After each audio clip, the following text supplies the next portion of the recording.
అందరికీ నమస్కారం. మీకు నా కథలు నచ్చితే లైక్ చేయండి, షేర్ చేయండి, సబ్స్క్రైబ్ చేసుకోండి. మీ సపోర్ట్ నాకు ప్రోత్సాహాన్ని ఇస్తుంది. నేను ఇంకా మంచి కథలు రాయడానికి ఉత్సాహాన్ని ఇస్తుంది. నమస్తే. కథ పేరు తెలివైన తాబేలు మరియు అత్యాశ కోతి. ఒక సిరి సంపదలతో నిండిన అడవిలో పచ్చని చెట్లు ఊగుతూ పక్షులు మధురంగా కూతలేసే చోట కిట్టు అనే మంచివాడైన తాబేలు, మాంగు అనే చతురమైన కాని ఆట పట్టించే కోతి ఉండేవి. వాళ్ళిద్దరూ స్నేహితులే అయినా మాంగు కిట్టుని మోసం చేయాలని ఎప్పుడూ ప్రయత్నించేవాడు. ఒకరోజు మాంగుకు తీపి బంగారు అరటి పండ్లతో నిండిన ఒక పొడవైన చెట్టు కనిపించింది. అరటి పండ్లను చూసి అతని నోరూరినది. కాని ఆ చెట్టు ఎంత ఎత్తులో ఉంది, అతను ఎక్కలేకపోయాడు. దూకాడు, చెట్టు ఊపాడు, కాని ఫలితం లేకుండా పోయింది. విసిగిపోయి కింద కూర్చుని తలపట్టుకున్నాడు. ఆ సమయంలో కిట్టు నెమ్మదిగా అక్కడికి చేరాడు. ఏమైంది మాంగు అని కిట్టు మృదువుగా అడిగాడు.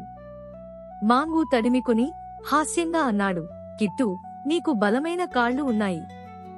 మనం ఇద్దరం కలిసి పని చేద్దాం.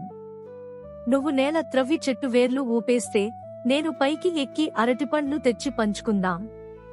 కిట్టు అంగీకరించాడు. అతను మట్టిని త్రవ్వగా చెట్టు కొంచెం వంగింది. మాంగు ఆనందంతో పైకి ఎక్కి అరటిపండ్లు పట్టుకుని తినడం మొదలుపెట్టాడు. కిట్టుకు మాత్రం ఒక్కటి కూడా ఇవ్వలేదు. మాంగు, నాకు వాటా ఉంది కదా అని కిట్టు అడిగాడు. మాంగు నవ్వుతూ అన్నాడు, ఓహ్ కిట్టు, నీకు పళ్ళే లేవు. నువ్వు అరటిపండ్లతో ఏమి చేస్తావు అంటూ పరుగెత్తి వెళ్ళిపోయాడు. కిట్టు ప్రశాంతంగా చిరునవ్వు చిందించాడు. అత్యాశ ఎప్పుడూ నిజమైన ఆనందాన్ని ఇవ్వదు అని తనలోనే అనుకున్నాడు. కొన్ని రోజులు గడిచాయి. మాంగు మళ్లీ అరటిపండ్లు ఆస్వాదిస్తూనే ఉన్నాడు. కాని ఒకరోజు సాయంత్రం బలమైన తుఫాను వచ్చింది. గాలి అతి బలంగా వీచి చెట్టు నదిలో పడిపోయింది. అరటి చెట్టు పూర్తిగా అదృశ్యం అయిపోయింది. ఆకలితో, విచారంతో మాంగు తిరిగి కిట్టు వద్దకు వెళ్లాడు. కిట్టు పైనుంచి పడిన తాజా పండ్లు తింటూ నెమ్మదిగా కూర్చున్నాడు. మాంగు ఒదిగి, కిట్టు, నేను అత్యాశగా ప్రవర్తించాను.